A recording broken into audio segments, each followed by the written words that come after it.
I'm Michael Hitchborn, and this is the American Life League Report. The federal government already funnels hundreds of millions of dollars to Planned Parenthood every year, so it should come as no surprise when it funnels your money to celebrate its founder.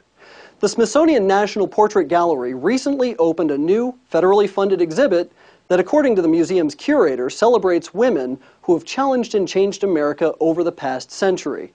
Included in the list is notorious liberal feminist Margaret Sanger.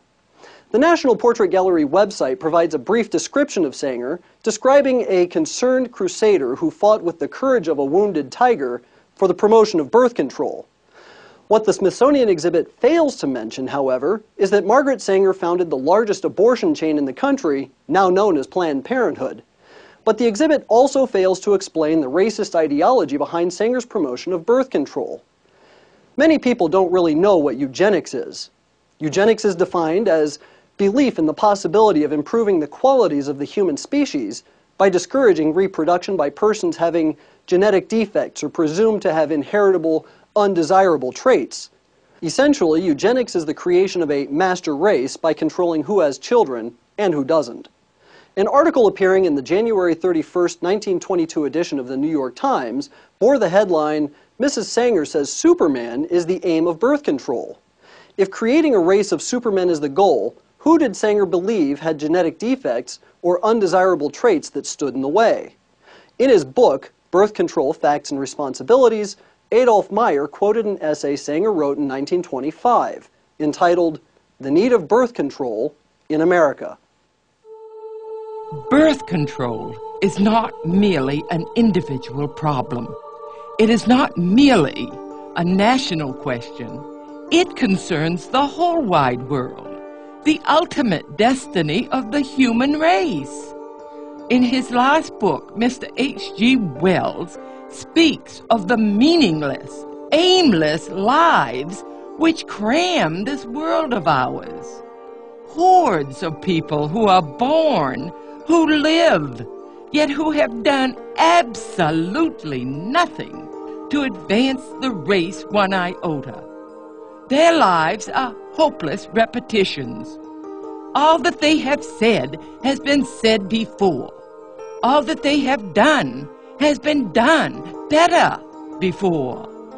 Such human weeds clog up the path, drain up the energies and the resources of this little earth. We must clear the way for a better world. We must cultivate our garden. In 1922, Sanger wrote a book entitled The Pivot of Civilization. In it is a chapter called The Cruelty of Charity, where she blasts programs that provide medical and nursing facilities to slum mothers as insidiously injurious. In the same book, Sanger called for the cessation of charity, for the segregation of morons, misfits, and the maladjusted, and for the sterilization of genetically inferior races. She also argued that organized attempts to help the poor was the surest sign that our civilization has bred, is breeding, and is perpetuating defectives, delinquents, and dependents. The Birth Control Review was Sanger's official publication for the American Birth Control League, and in 1932 she outlined her plan for peace. The main objectives of the Population Congress would be to apply a stern and rigid policy of sterilization and segregation to that grade of population whose progeny is already tainted, to give certain dysgenic groups in our population their choice of segregation or sterilization, and to apportion farmlands and homesteads for these segregated persons where they would be taught to work under competent instructors for the period of their entire lives. Sanger's admiration for the eugenics programs of Nazi Germany were well known at the time. In 1933, the Birth Control Review published Eugenic Sterilization, an Urgent Need, by Ernst Rudin, who was Hitler's director of genetic sterilization and the founder of the Nazi Society for Racial Hygiene.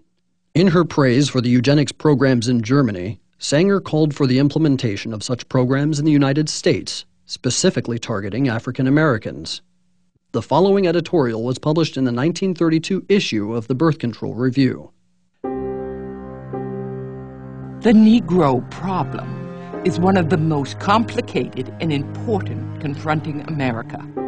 Whatever the ultimate answer may be, such an attitude brings to light the function of birth control as a necessary agency in its solution. The present submerged condition of the Negro is due in large part to the high fertility of the race under disastrously adverse circumstances.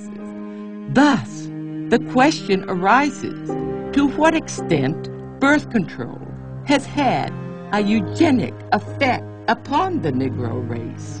If any question should remain about Sanger's racist agenda, a 1939 letter she wrote to Dr. Clarence Gamble should remove all doubt.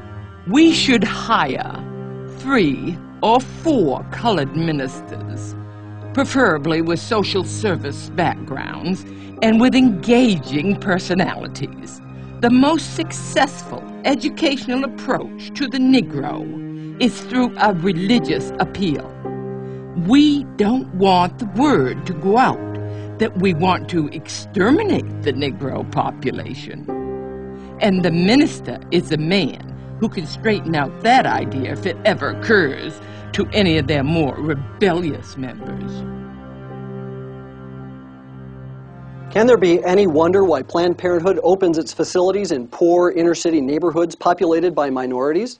Can there be any doubt that Sanger's philosophy of creating a pure race is what fuels Planned Parenthood's support of embryonic stem cell research? Margaret Sanger was a racist. She's responsible for the millions of babies that have been ethnically cleansed from our country and should not be celebrated by the taxpayer-funded Smithsonian. Please visit the website and contact the Smithsonian demanding that materials on Sanger be removed from the exhibit. For American Life League, I'm Michael Hitchborn.